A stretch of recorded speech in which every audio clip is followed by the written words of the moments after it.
My daughter had always been the brightest part of my life. From the moment I first held her, tiny and pink and blinking up at me like I was her entire universe, I made her the center of mine. Every decision, every sacrifice, every sleepless night, I gave it all to ensure she had the love, protection, and stability I never knew growing up.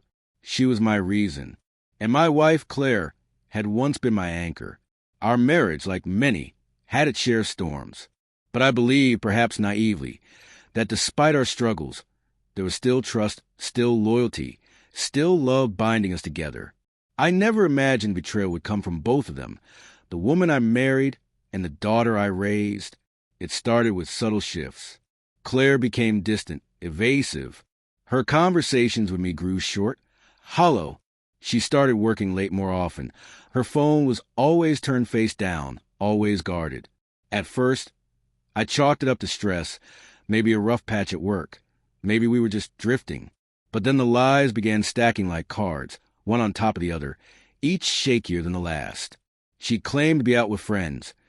Yet, when I casually reached out to those friends, they hadn't seen her in weeks. A tight knot of dread formed in my chest, and with it came that cruel, intuitive whisper, something is wrong. When I confronted her, I expected a denial, maybe a tearful confession. But instead, she flipped the script, accused me of being controlling, paranoid, insecure. Our arguments grew louder, more frequent. And each time, Emily, our daughter, would take her mother's side. She told me I was imagining things, that I needed to trust Mom, that I was overreacting. That stung more than I ever let on. The final blow came quietly, printed in black ink on thermal paper. A receipt I found tucked in Claire's purse. Dinner for two, candlelit, at an upscale restaurant, on a night she had claimed to be stuck at the office.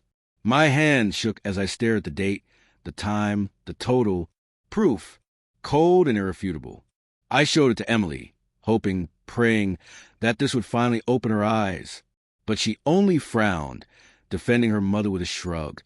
Maybe it was a business dinner, she said, her voice too casual, too dismissive. Her loyalty to Claire, whether born of ignorance or something more, felt like another betrayal. That night, I couldn't sleep. My thoughts wouldn't stop spinning. I kept wondering how Emily couldn't see what was unfolding right in front of her.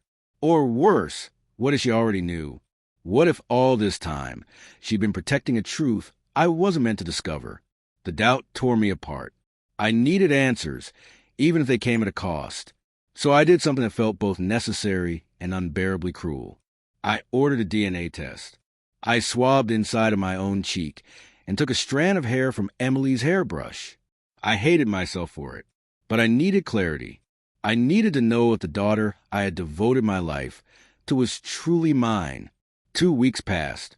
The envelope arrived in the mail on a Tuesday. I remember standing by the window, sunlight stretching across the living room as I opened it with trembling fingers. The words blurred as I read them, but the meaning was unmistakable. Probability of paternity, 0%. I sat there for hours, not moving, just staring. My thoughts flickered through memories like a film reel unraveling. Her first birthday, school plays, scraped knees, whispered bedtime stories. I'd held her through fevers, stayed up helping with homework, cheered at every graduation. Every bit of my love had been real, but it had all been built on a lie. Claire had robbed me of the truth for over 20 years. And Emily, whether she had known or not, had stood by her mother every step of the way, pushing me further into isolation. I didn't explode. I didn't confront them in anger. I needed something more deliberate, more final. A few days later, I invited them both to dinner. Just the three of us.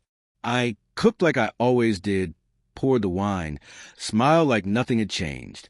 And when we sat down, I slid 2 envelopes across the table. Since trust seems to be a luxury in this family, I said calmly, I decided to find my own answers. Claire went pale. Emily looked puzzled. They opened the envelopes. Claire dropped hers immediately, her hands trembling. Emily stared at the page in silence, her lips parting as her eyes scanned the words. "Is this true?" she whispered, turning to her mother. Claire's eyes filled with tears, but she said nothing. Couldn't speak. I felt nothing. No pity, no rage. Just a hollow, numbing quiet. The damage is done, I said. You both lied to me in different ways. Claire, you stole my right to the truth. And Emily, maybe you didn't know, maybe you did, but you stood beside her and turned your back on me. You let me become the villain in my own home. I filed for divorce the next morning, enclosing the DNA results with the paperwork. Legally, I was no longer obligated to support Emily. I changed my will, removed them both from every asset. I sold the house. I severed ties completely. Some called it cold, cruel, even, but they didn't know the weight I'd been carrying. They didn't see how betrayal, when it comes from the people you love most, doesn't just break your heart, it breaks your identity. The pain didn't dissolve overnight. It lingered like smoke in an empty room. But eventually, I began to breathe again. I traveled, rediscovered hobbies that had long been forgotten in the rhythm of sacrifice. I made new friends. I stopped asking why and started asking what's next. Every now and then, I get an email from Emily, apologizing, confused, sometimes angry, sometimes just sad.